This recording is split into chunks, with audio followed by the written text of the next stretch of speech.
Gusto ko lang malaman, may between din kaya para sa akin? Meron, baka nga dalawa, o baka ako na yun.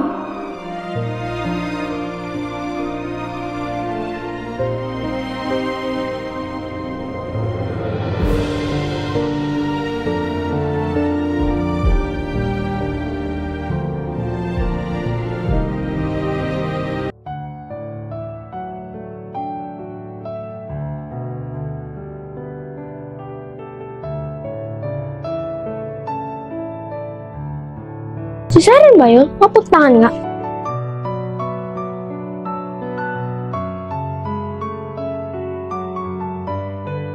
Uy, ano ginagawa mo dyan? Bakit nakasulala ka dyan? Ha? Wala lang. Tumitingin na ako sa mga between kasi mas gusto ko dito sa labas. Ano ba meron sa mga between ha? Wala, pero pag tumitingin lang ako, feeling ko hindi ako nag-iisa. Ah, ganun ba? Pwede ba ako tumabi? O sige.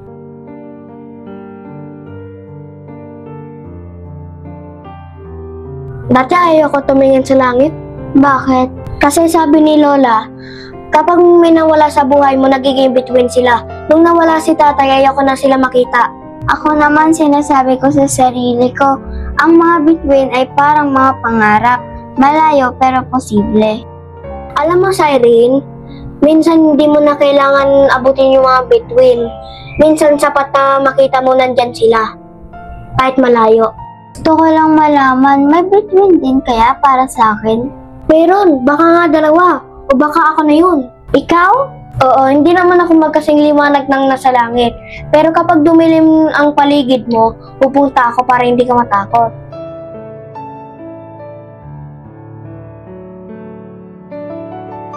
Salamat, KD. Tara, bilang tayo ng mga between. Baka meron silang bagong mensahe.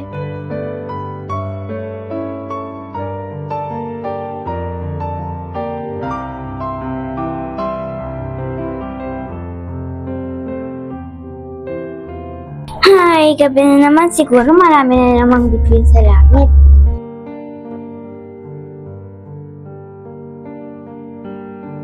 Uy, andyan ka na pala. Tumitingin ka sa between, no? Oo, lagi naman ako tumitingin sa between eh. Ah, ganun ba? E di dalawa tayo tumingin sa between. Patabi, ha?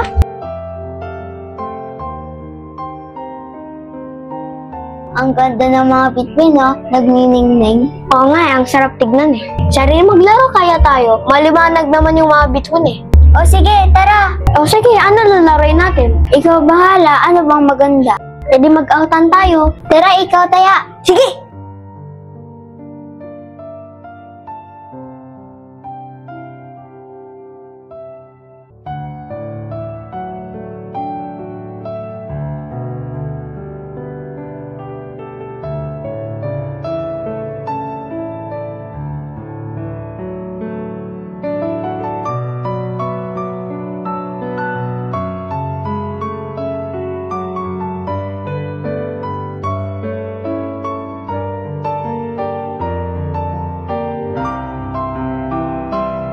Nakakapagod maglaro, no?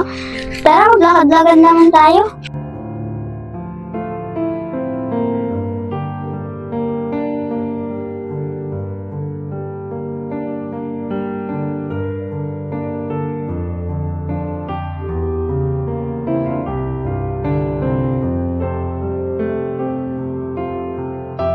Siren, mamaya na.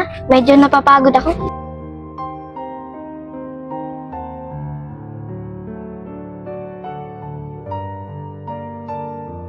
Ang saya maglaro, no? Ngayon lang ako naging masaya ng ganito. Salamat, KD, ah. Salamat rin sa'yo. Bakit, KD? Anong nararamdaman mo? Wala, medyo lang sumasakit ulo ko. Uwi na ako, Siren. Bukas na lang uli. Sige, ingat.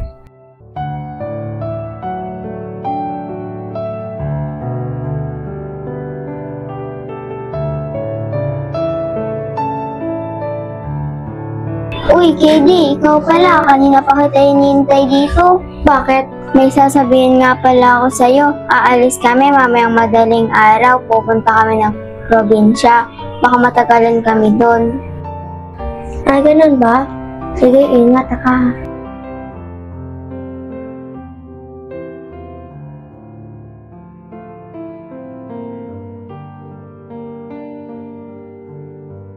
Mukhang umalis na si Cyrene ah. Mukhang ako na lang pala mag-isa titingin sa bituin. Bituin, sana mapagaling mo sakit ko.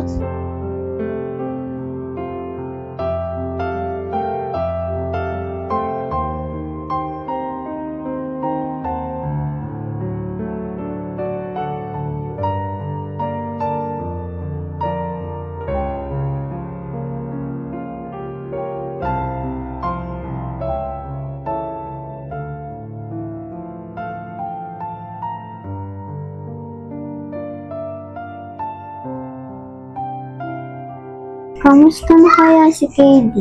Di pa siya pumupunta dito ah.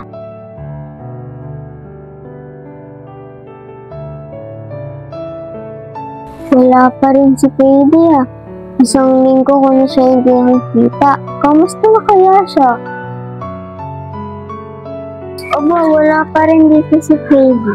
Puntaan ko kaya sa kanila?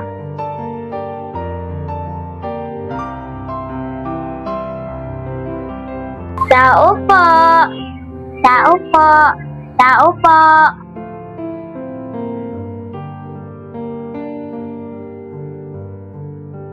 Oh, Cyrene, nandito ka na pala? Oo, halos isang linggo na.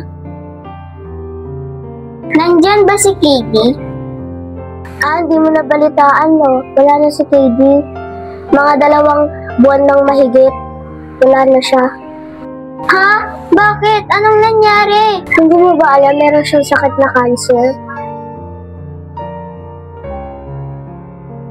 Uy, mukhang wala pa si Cyrene ah. Kailan kaya siya babalik?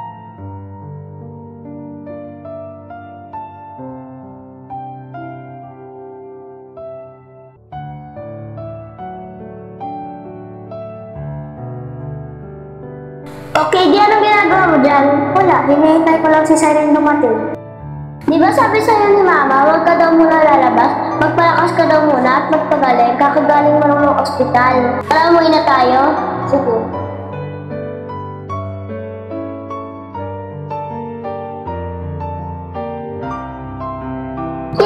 KD! Ah, ganun ba? Wala na pala yung kaibigan ko.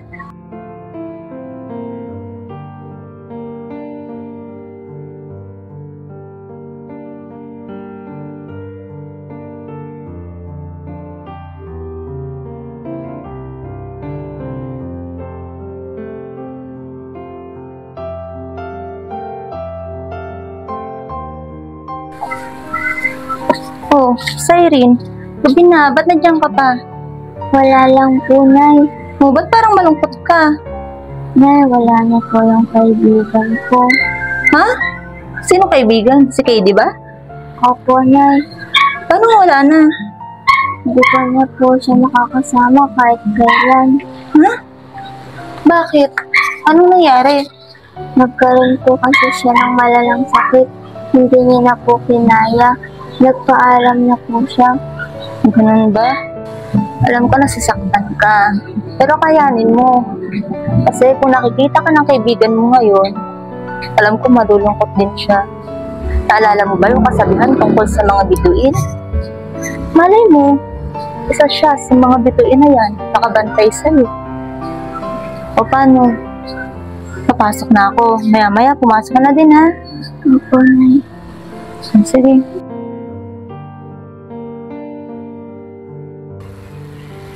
Between, may isang hiling po ako. Sana po makita ko po ulit yung kaibigan ko kahit isang beses lang. Once upon a time, sa aking buhay,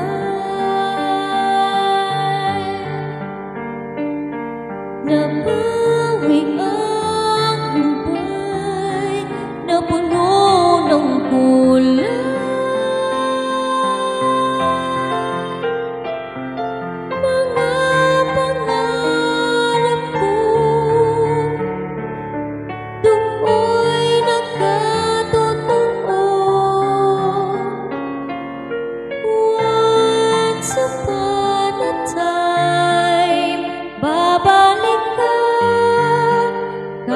Sa panaginip.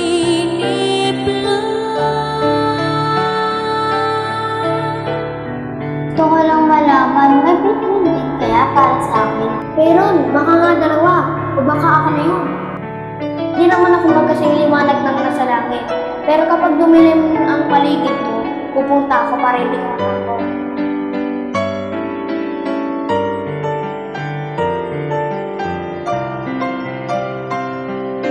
Once upon a time sa aking buhay,